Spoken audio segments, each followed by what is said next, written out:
There's a strange kind of power in being underestimated, a quiet, unspoken advantage that most people never see coming. When others dismiss you, they grant you the one thing every strategist craves: space. Space to think, to maneuver, to plan undisturbed. It's something Niccolò Machiavelli understood long before business and politics became modern battlegrounds. He recognized that perceived weakness, whether genuine or carefully crafted, could be a cloak, one that shields strength until the right moment arrives. Think about this. When people believe you're not a threat, they're less concerned with watching you. They miscalculate. They lower their defenses not because you're brilliant at deception yet, but because they assume there's nothing to guard against. Rarely do powerful moves come from those we overlook, and that's precisely what gives such moves their sting. It's an old trick of empires and emperors. Never deny how others perceive you, just quietly rewrite the limits of what you're capable of on your own timeline. To be underestimated is to be given a gift masquerading as insult. Because when someone misjudges your competence or your ambition or your impact, they reveal more about themselves than they do about you. They tell you where they're vulnerable, where they aren't paying attention, where they think victory is already assured. And while they broadcast confidence, you observe, you learn, you grow. You exploit what they never thought they'd have to defend. Machiavelli never romanticized power. He said quite bluntly that it is better to be feared than loved if you cannot be both. But hidden between the lines of asterisk, the prince asterisk is another lesson, one more dangerous in its subtlety. Sometimes it's better to be invisible than either feared or loved. Because invisibility gives you freedom. Freedom from scrutiny, freedom from constraint, freedom from reputational expectation. And let's not confuse invisibility with lack of presence. You're there, in the room, in the conversation. You're aware, you contribute just enough to seem passive. Let them think you're agreeable. Let them tag you as inexperienced. Let them mistake your silence for lack of strategy instead of what it really is: calculation. Let them talk. People love to talk when they think no one's keeping score, but you're keeping score, and one day they'll realize it too late. For now, when someone talks over you in a meeting, smirks at your suggestion, mocks your ambition, or patronizes your effort, don't correct them. Don't defend yourself. Let them believe what they want, because every time they dismiss you, they walk another step into the trap you're quietly setting. They write your story of insignificance with confidence, not realizing how fast a narrative can flip when truth is finally revealed. A powerful illusion requires patience. Napoleon once said, "Never interrupt your enemy when he is making a mistake." That aligns perfectly with Machiavellian thinking. Why would you interrupt someone who is already dismantling themselves? Let them build their flawed judgments like a house of cards, because when you step forward, you won't need to push hard. Just a whisper of real strength, authentic, undeniable, will make it all collapse. And you'll look like you came out of nowhere. But you didn't. You were there the whole time, watching, preparing. This isn't about revenge. It's about strategy. Petty anger burns fast and bright. It wants to be seen, to be validated. Strategy plays the long game in silence. Let others throw punches in public. You sharpen blades in private. Your ultimate move won't need to scream. It'll speak for itself in results, in status shifts, in irreversible outcomes. And when people ask, where did that come from? The answer will be simple. It came from being underestimated. Let them inspect your surface. Let them see only what you choose to reveal. Give them softness while you build steel beneath. Smile while they overlook you, because when you finally act, it won't be with noise. It'll be with precision. And there's no defense against a strike that no one saw coming. It's one thing to be underestimated. It's another to make sure they stay that way. That's where the art of deception comes in. Not the cartoonish kind we associate with villains, but the strategic, deliberate misdirection that allows you to operate with both freedom and precision. Machiavelli didn't advocate deception out of cruelty. He saw it as survival, as necessity. In a world where appearances are more trusted than truth, he understood that managing those appearances was not just useful, it was essential. The trick, he suggested, is to master the performance. Everyone around you is watching, often without realizing they're watching. They're scanning for confidence, trying to measure competence, drawing conclusions from how you move, speak, dress, and react. And the game, if you play it well, is letting them draw the wrong conclusions, not by lying outright, but by orchestrating what they see and, more importantly, what they don't. Machiavelli warned that everyone sees what you appear to be. Few experience what you really are. That one sentence should live in the mind of anyone who wants to operate at a level above their competition. Because those words aren't just commentary, they are instruction. You don't need everyone to see your full hand. In fact, it's better if they don't. Show just enough to keep them assuming. Hide enough to keep them guessing. You aren't trying to deceive for the sake of sabotage. You're giving people exactly what they expect to see. Nothing more, nothing less. There's power in predictability when it belongs to someone else. When others think they've got you figured out, they stop watching. They stop questioning. They settle into the comfort of a false narrative. They think they're safe because they understand your type. That's your moment. The face you show the world doesn't have to match the face you show your ambition. You can be agreeable and calculating, humble and methodical. You can laugh with them and out-maneuver them simultaneously. They don't cancel each other out. In fact, one shields the other. Deception, in this sense, is not betrayal, it's protection. You're safeguarding your moves, your vision, the steps you're taking, while others are too dazzled by your performance to see the strategy unfolding behind it. It doesn't take a villain to wear a mask. It just takes someone disciplined enough to control, who gets to see the whole truth. And the beauty is, most people won't ask. Most people want a version of you that doesn't challenge them. Give them that version, feed the illusion, meanwhile build in silence. In politics, in business, even in relationships, people often weaponize their expectations. They try to put you in a category either as a pawn or a threat. But if you blur the lines, if you give them nothing to sink their assumptions into, they're left confused. That confusion is valuable. It buys you time. It buys you control. Because here's what most people miss. When someone believes they understand you, they rarely prepare for you to change. They base their entire strategy on the version of you they think is permanent. But your identity, that's fluid. Moldable, not fake, just complex. You can be one thing publicly and 10 things privately.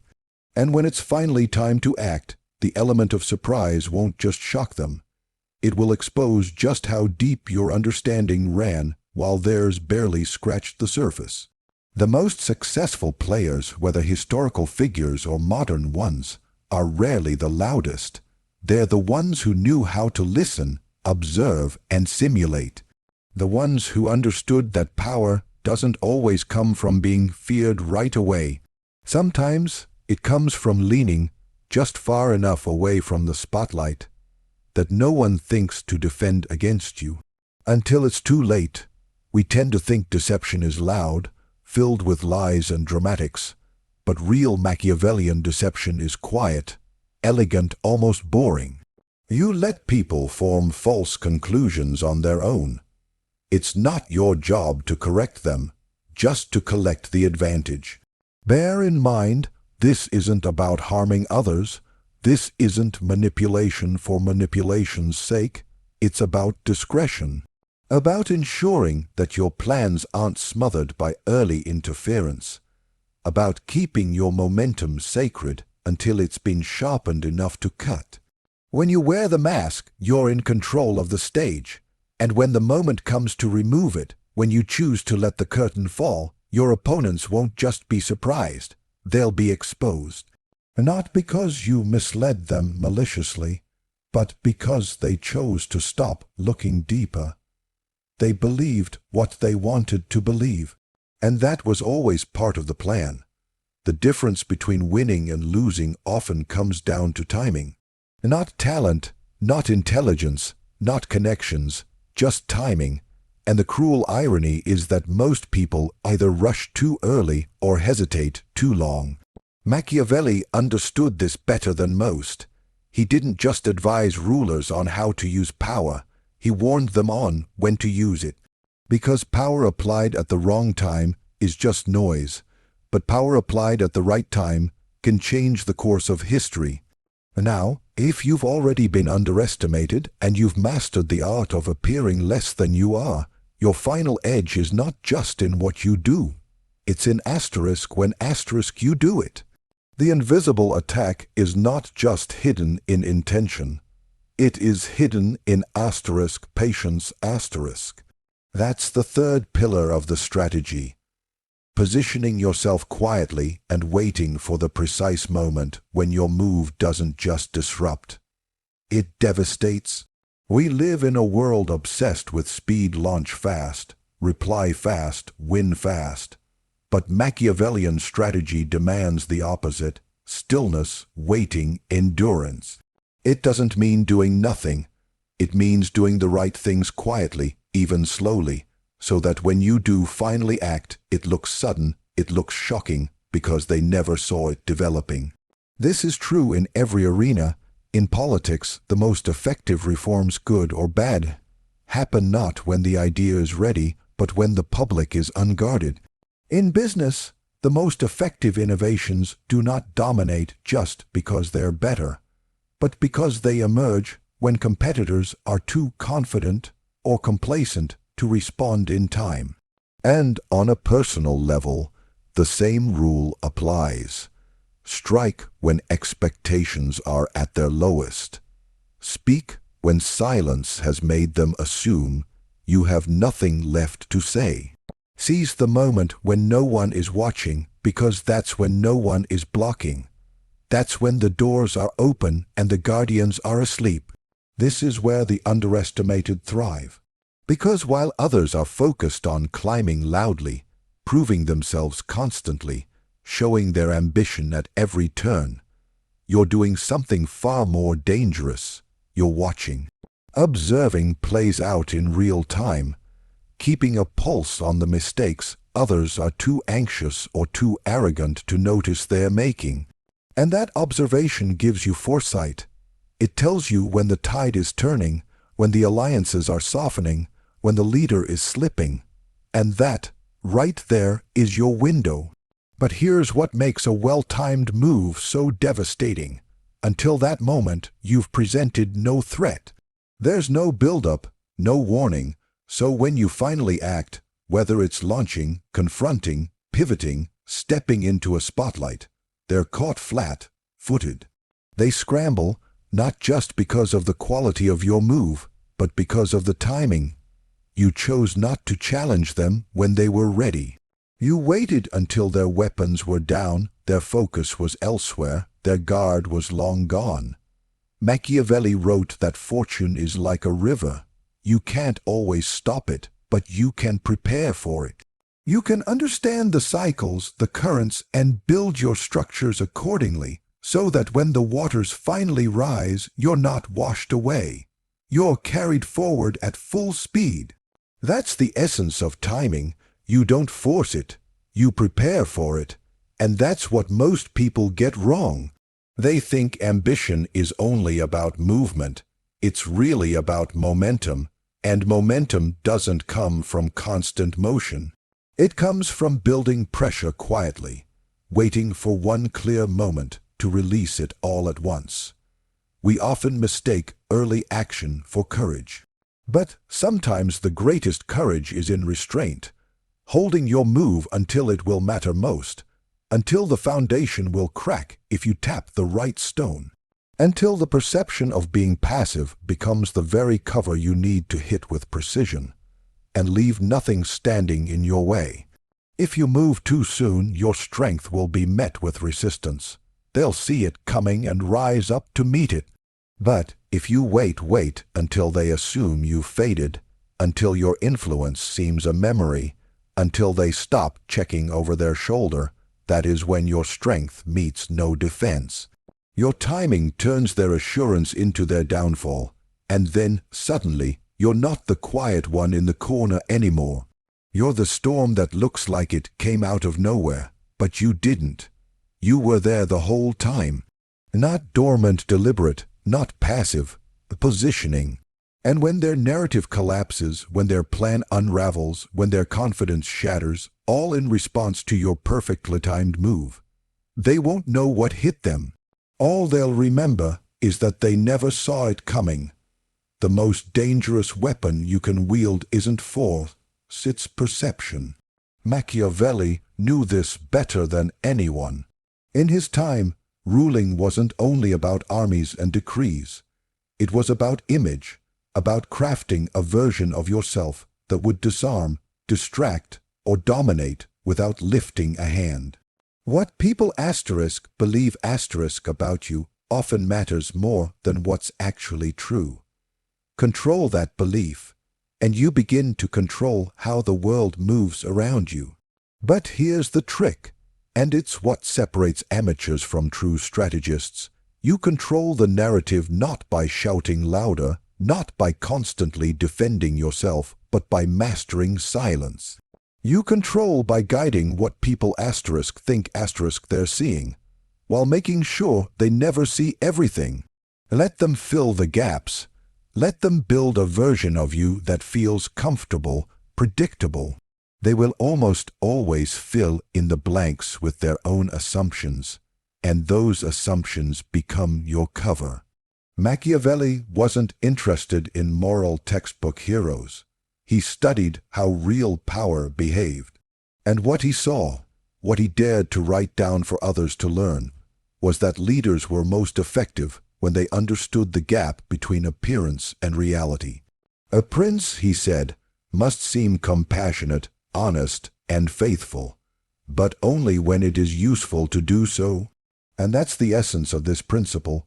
You don't have to be the thing, only appear to be it, for as long as it serves your climb. And if it stops serving you, you shift the appearance. It sounds cold at first, but it's not about being fake. It's about choosing what to reveal.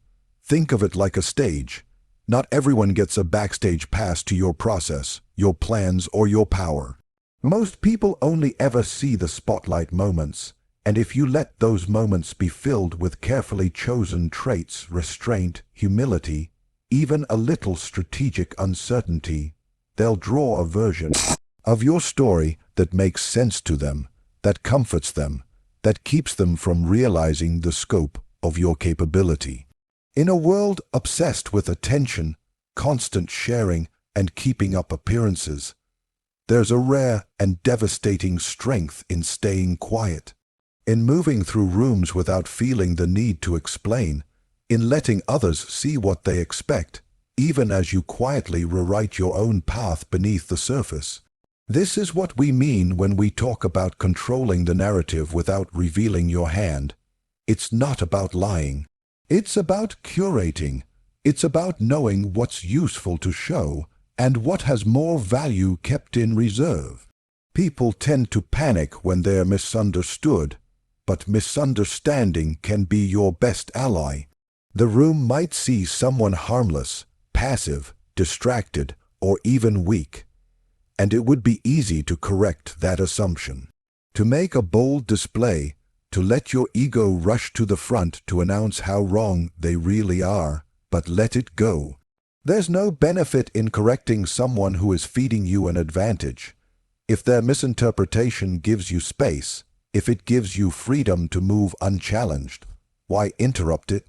Because while they're convincing each other that you pose no threat, while they're dropping louder talents and pointing to other competitors, you're watching, you're learning, you start understanding the system, the personalities, the gaps no one thinks to guard. You gather your influence slowly, subtly, until one day, at the moment your narrative no longer needs their permission, you change it all at once. And people will ask, genuinely stunned, how did we miss this? It wasn't that you weren't capable. It wasn't that you were hiding. You were simply letting their version of the story run out its course. You had your head down while they were looking up. You had context while they had camera angles. They were focused on how you looked in the moment. You were focused on where you were going next, and how to arrive there without warning. There's a strange poetry in weaponizing misunderstanding. You start to see people's assumptions as tools, not obstacles. If someone sees you as incapable, you've already won the first move. They won't prepare. If they label you not a player, they won't track your progress. If they talk about you, but not asterisk to asterisk you, then you've already begun to detach from their influence. And in that space, you build authority, not the kind that has to be announced, but the kind that becomes obvious only after it's already too late to stop. That's what Machiavelli meant when he leaned on illusion, when he taught that rule isn't granted. It's seized through perception. He understood that clarity works both ways. Let others build clarity about you. And if that clarity is flawed, you now hold the pen. You now determine when their version of you shatters, and what stands behind it when the mask is finally dropped. The most powerful truths are the ones no one saw coming. There's something uniquely elegant about a move no one can trace. A shift in power, an unexpected turn in your favor, an outcome that seems almost too smooth to have been orchestrated. Those aren't accidents. They're the result of invisible strategy.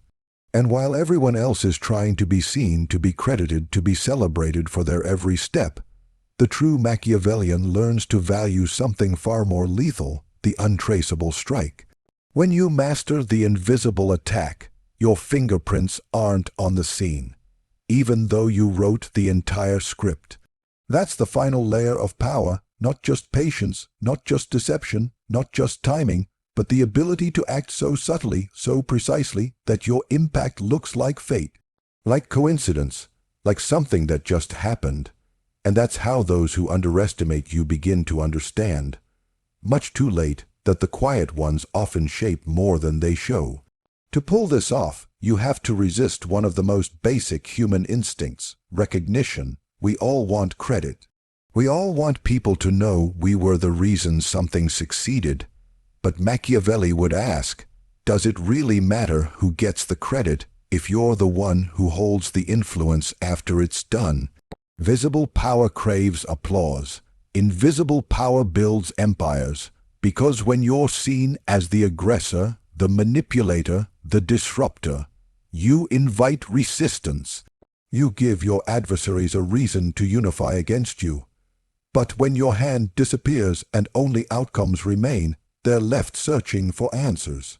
They blame each other. They doubt their own strategies. They create division among themselves, not realizing that every fractured alliance, every poor decision, every premature move was gently influenced, led, triggered by moves they never saw.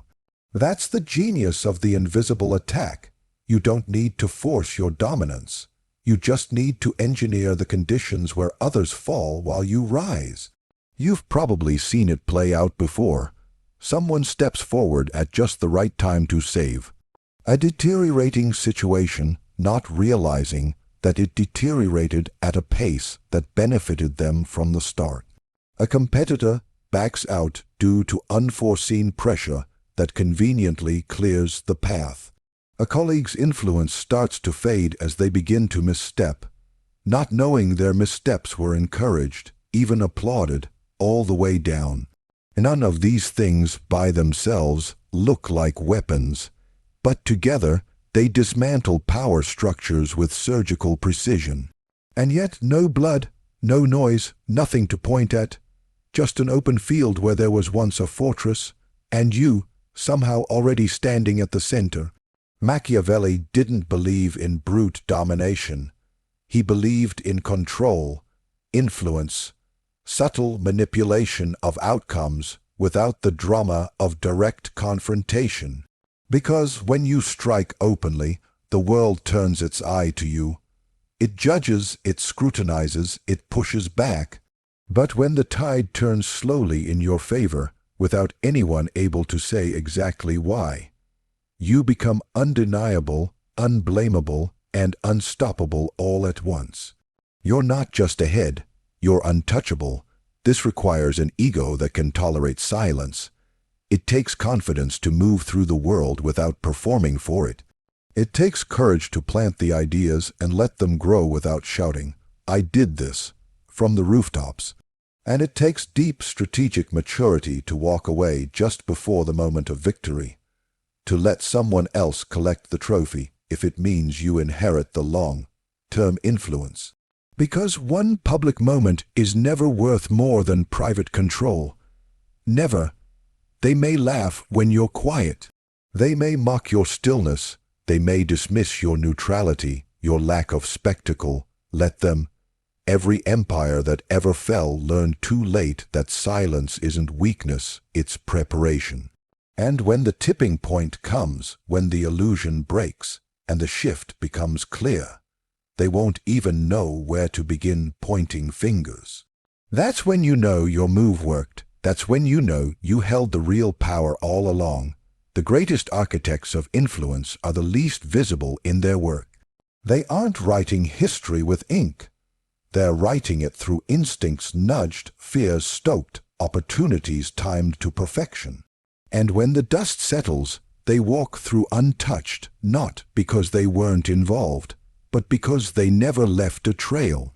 After all, the most powerful move is the one no one realizes you made.